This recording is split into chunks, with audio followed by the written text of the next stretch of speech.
Hello दोस्तों, स्वागत है आपका अपने ही YouTube channel online short notes पे। आप जैसा कि देख पा रहे हैं कि आज की जो वीडियो होगी वो यूपी टेट और सी टेट से रिलेटेड होगी। यहाँ से क्वेश्चन बनते ही बनते हैं, ठीक है। तो 10 ये क्वेश्चन होंगे आपके इन्वायरमेंट यानी पर्यावरण से रिलेटेड।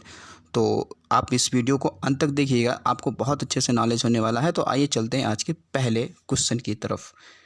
देखिए आज का पहला क्वेश्चन क्या कह रहा है। आज का पहला क्वेश्चन है कि निम्नलिखित में से कौन सी बायोडीजल की फसल है। चार ऑप्शन है कपास, जेट्रोफा, गन्ना, आलू। तो इसमें आपका जो सही उत्तर हो जाएगा वो ऑप्शन नंबर आपका बी सही हो जाएगा। देखिए जेट्रोफा क्या होता है। जेट्रोफा की खेती होती है और खेती करते हैं जब इसकी फसल पक जाती है तो इसके जो बीज होते हैं उस बीज को हम लोग क्या करते हैं, उस बीज से हम लोग तेल निकालते हैं। उस तेल को प्योरीफिकेशन करते हैं और प्योरीफिकेशन के बाद में उसको हम लोग ईंधन के रूप में क्या करते हैं, प्रयोग करते हैं। जैसे कि हम लोग डीजल, पेट्रोल, प्राकृतिक गैस, हाइड्रोजन, इसको हम लोग ईंधन के रूप में प्रयोग करते हैं। वैसे ही हम लोग क्या करते हैं, जेट्रोफा को भी प्रयोग करते हैं। इसका एक और उदाहरण है, आप क्या देखिए, रतन जोत का जो पौधा होता है ये भी क्या है, बायोडीजल का ही एक उदाहरण है।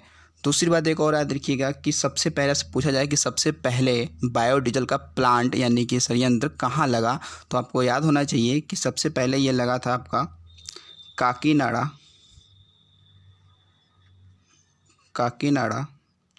आंध्र प्रदेश। और किसके सहयोग से ये लगाया गया था, तो ये ऑस्ट्रेलिया के सहयोग से लगाया गया था। किसके, ऑस्ट्रेलिया। ये भी याद रखेंगे, ये क्वेश्चन बन भी सकता है कि बायोडीजल के जो प्लांट लगा सबसे पहले कहाँ लगा, तो आप याद रखिए कहाँ लगा, काकीनाडा, आंध्र प्रदेश, ऑस्ट्रेलिया के सहयोग से। चलिए अगला क्वेश्चन देखते हैं।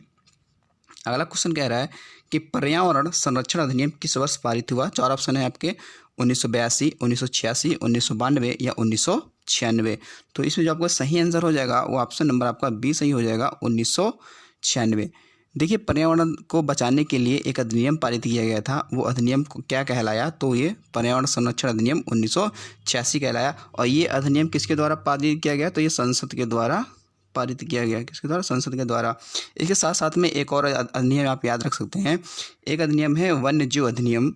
वन्य जीव अधिनियम 9 सितंबर 1972 को पारित किया गया। आप ये भी याद रखेंगे कि वन्य जीव संरक्षण अधिनियम कब पारित किया गया, तो आप बनेंगे 9 सितंबर 1972 को। चलिए अगला क्वेश्चन देखते हैं। Question number 3। क्वेश्चन नंबर 3 कह रहा है कि भूमंडलीय तापन का कारण क्या है। चार ऑप्शन है हिमनदों में वृद्धि, CO2 में कमी, CO2 में वृद्धि या वनों में वृद्धि। इसमें जो आपका सही उत्तर हो जाएगा वो ऑप्शन नंबर आपका क्या हो जाएगा, तो ऑप्शन नंबर सी हो जाएगा, CO2 में वृद्धि। ठीक है। देखिए सबसे पहले आप याद रखिए भूमंडलीय तापन होता क्या है। देखिए भूमंडलीय तापन क्या होता है कि जब वायुमंडल में CO2 की मात्रा बढ़ जाती है तो वायुमंडल का जब तापमान गर्म हो जाता है, यानी कि जब तापमान, जो टेम्परेचर बढ़ जाता है, तो क्या होता है कि वायुमंडलीय तापन का वो एक कारण होता है। यानी कि हम कह सकते हैं कि जो ग्लोबल वार्मिंग है, यानी कि वायुमंडलीय ताप बढ़ जाना, वायुमंडल का ताप बढ़ जाना, यही कहलाता है भूमंडलीय तापन। ऐसा क्यों होता है, जब वायुमंडल में CO2 की मात्रा बढ़ती है तभी क्या होता है, भूमंडलीय तापन का कारण होता है। याद रखिएगा कि वायुमंडलीय तापन बढ़ने का पीछे रीजन होता है कि जितनी भी ग्रीन हाउस गैसेस हैं उनकी मात्रा अगर बढ़ेगी तो वायुमंडलीय तापन भी क्या होगा, बढ़ेगा। अब देखिए कि ग्रीन हाउस गैसेस कौन कौन सी होती हैं, तो देखिए अगर बात करते हैं यहाँ पे तो CO2 ये वायुमंडलीय तापन को बढ़ाने में सबसे ज़्यादा जिम्मेदार गैस है। CO2 है, फिर उसके बाद में CFC है, कार्बन फ्लोरोकार्बन है, ठीक है। फिर उसके बाद में CH4 है, आपका मेथन है। फिर उसके बाद में N2O है, N2 जिसे बोलते हैं नाइट्रस ऑक्साइड बोलते हैं।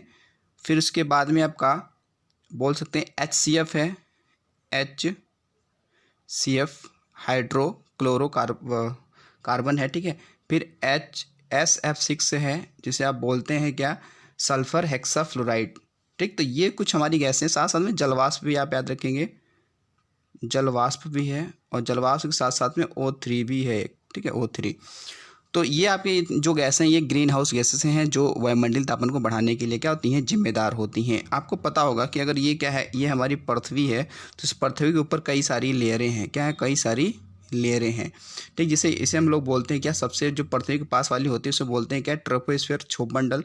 उसके बाद में स्ट्रेटोस्फीयर, समताप मंडल। उसके बाद में मीजोस्फीयर, मध्यमंडल, और फिर इसके बाद में बोलते हैं इसके बाद आयनोस्फीयर यानी कि आयनमंडल, इसके ऊपर एक होता है एक्सोस्फीयर यानी कि बहिर्मंडल। ठीक, तो ये जो गैसें आती हैं ना, जो सूर्य की किरणों से जो अल्ट्रावायलेट किरणें यानी कि पराबैंगनी किरणें आती हैं, तो होता क्या है कि ये पृथ्वी में कुछ किरणें अवशोषित कर लेती हैं। पृथ्वी पराबैंगनी किरणों को क्या करती हैं, अवशोषित कर लेती हैं, और रात को क्या करती हैं, जो पृथ्वी होती है ये मतलब पार्थिव विकिरण छोड़ती है, क्या किरणों को यानी कि ऊष्मा को रिलीज करती है। ठीक है, तो जो वायुमंडल में CO2 होता है, जो जितने भी ग्रीन हाउस गैसें होती हैं, तो ये क्या करती हैं कि किरणों को अवशोषित कर लेती हैं, जिससे कि क्या होता है, वायुमंडल गर्म हो जाता है। तो यही गर्म होना ही क्या कहलाता है, भूमंडलीय तापन कहलाता है, आप याद रखेंगे। और जो समताप मंडल है, समताप मंडल में एरोप्लेन उड़ते हैं, आप याद रखिएगा कहाँ, समताप मंडल में। और सारी मौसमी घटनाएं जैसे कि बारिश होना, बिजली चमकना, आंधी तूफान भूस्खलन, ये सारी कहाँ होती हैं, तो क्षोभ मंडल में होती हैं, यहाँ पर क्षोभ मंडल में। और आपके जो सैटेलाइट कहाँ पर मतलब लगाए जाते हैं, स्थापित किए जाते हैं, तो वो आयनोस्फीयर में यानी कि आयन मंडल में सैटेलाइट आपके लगाए जाते हैं। चलिए अगला क्वेश्चन देखते हैं। क्वेश्चन नंबर 4 कह रहा है कि किस राज्य का राजकीय पशु लाल पांडा जो IUCN की संकटाग्रस्त श्रेणी में शामिल है।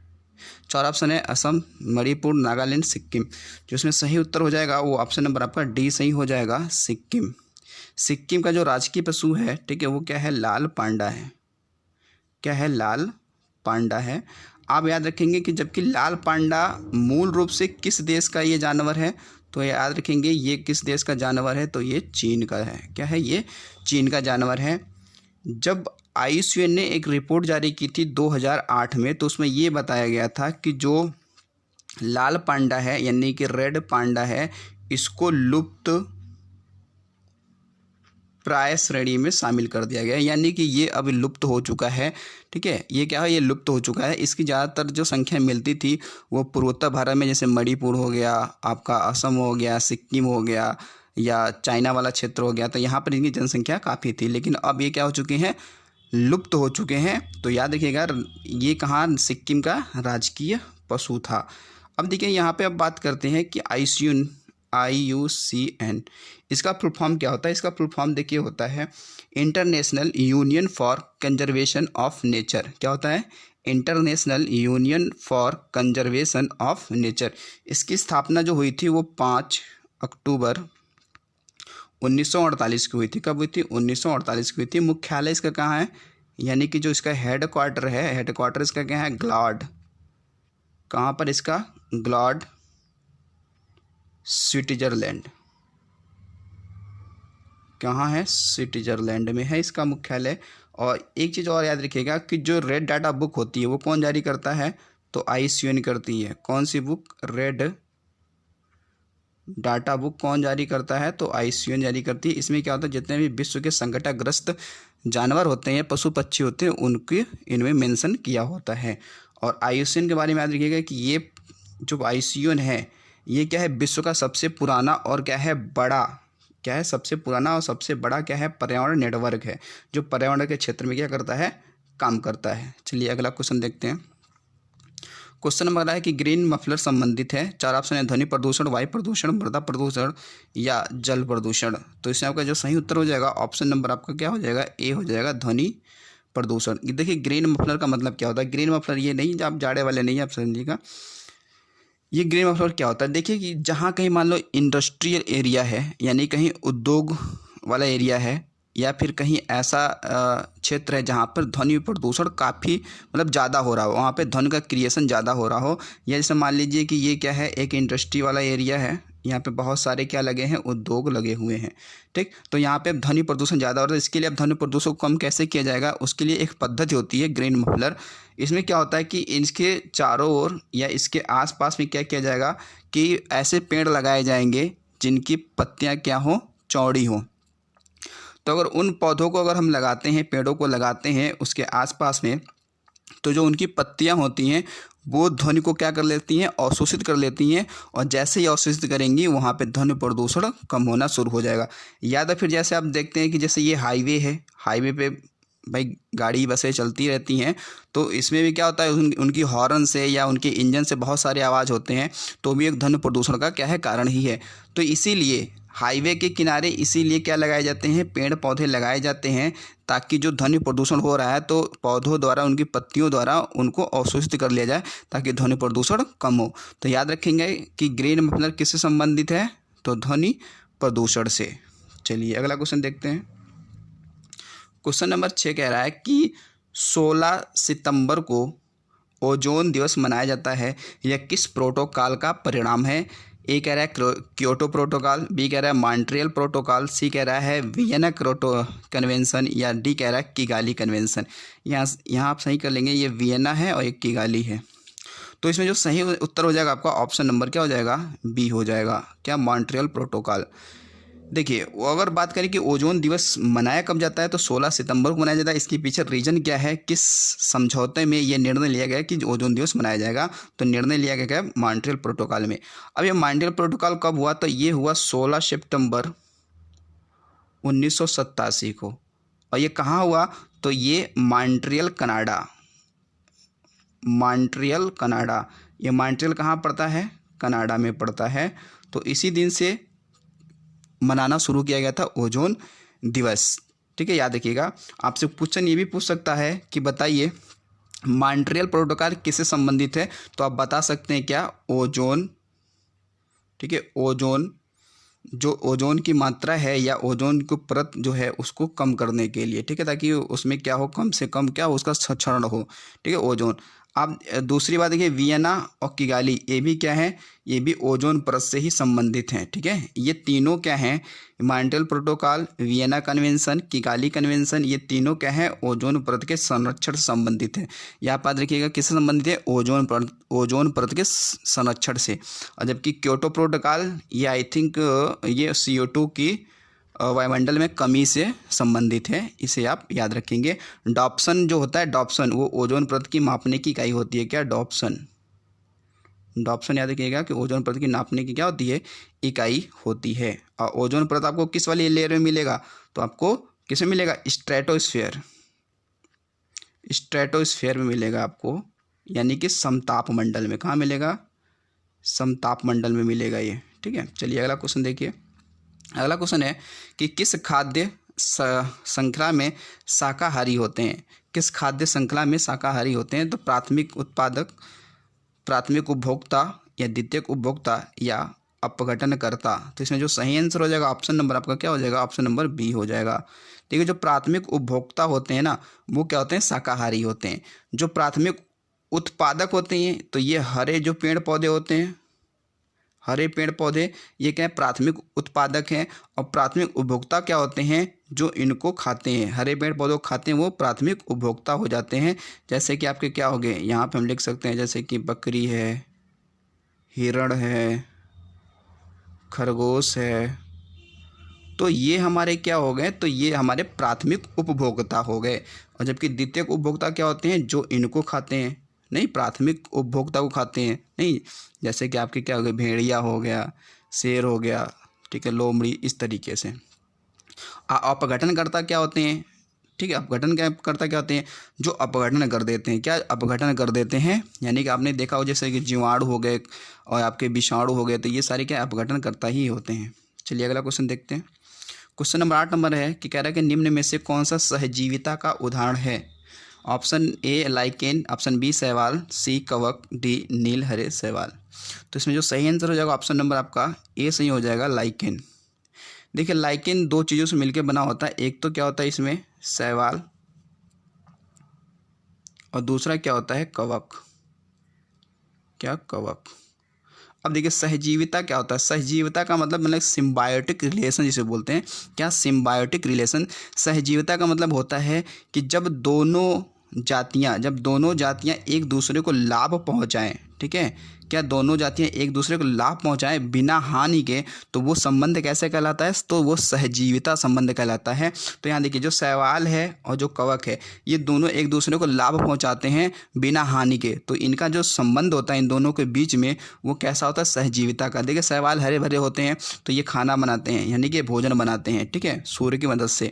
और जबकि कवक क्या होते हैं, कवक को आपने देखा होगा कि भूरे रंग के होते हैं या सफ़ेद भी होते हैं, भूरे रंग के होते हैं या सफ़ेद होते हैं, तो ये भोजन तो तो बना नहीं दे सकते हैं, लेकिन ये पानी एब्जॉर्ब करने की क्षमता इनमें ज़्यादा होती है। इसलिए हमने देखा होगा कि जैसे कि रोटी हो गया, अचार हो गया, कपड़े हो गया या अन्य चीज़ों पे ये लग जाते हैं, फफूंद जैसे लग जाते हैं, तो इन्हें ही कवक कहते हैं। तो इनमें पानी एब्जॉर्ब करने की क्षमता ज़्यादा होती है। तो देखिए शैवाल क्या होता है, कवक को भोजन देता है, और कवक क्या करता है, शैवाल को पानी देता है, और पानी देने के साथ साथ में इसको सुरक्षा कवच भी क्या करता है, प्रदान करता है। तो इस तरीके से ये दोनों क्या होते हैं, लाभान्वित होते हैं एक दूसरे से बिना हानि के। तो ऐसा संबंध क्या कहलाता है, सहजीविता का संबंध कहलाता है।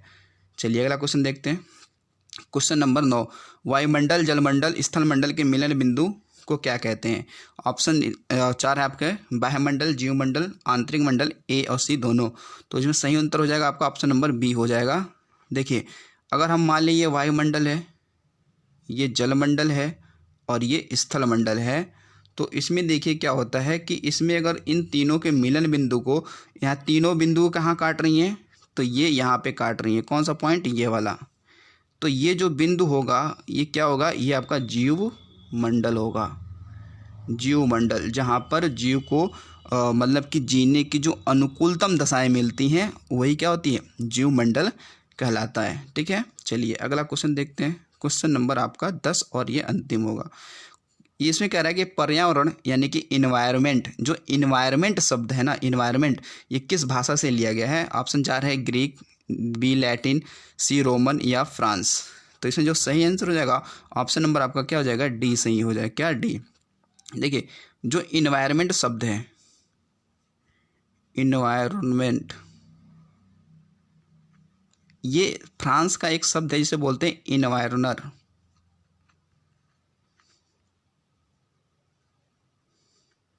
इससे लिया गया है, इन्वायरनर से लिया गया है। इसका मतलब होता है घेरना, हिंदी में कहा जाए तो घेरना या घिरा हुआ, क्या, या घिरा हुआ। ठीक है, तो याद रखिएगा कि इन्वायरमेंट शब्द कहाँ से लिया गया, किस भाषा से, तो किससे, फ्रांस से लिया होगा। तो आई होप ये चीज़ें आपको अच्छी तरीके से समझ में आई होंगी। 10 क्वेश्चनों का वीडियो तो आपको अच्छा लगा हो तो इसे शेयर, लाइक, सब्सक्राइब जरूर करिएगा। ठीक है, दोस्तों तक शेयर करिएगा। चलिए मिलते हैं अगले वीडियो में। तो थैंक्स फॉर वॉचिंग।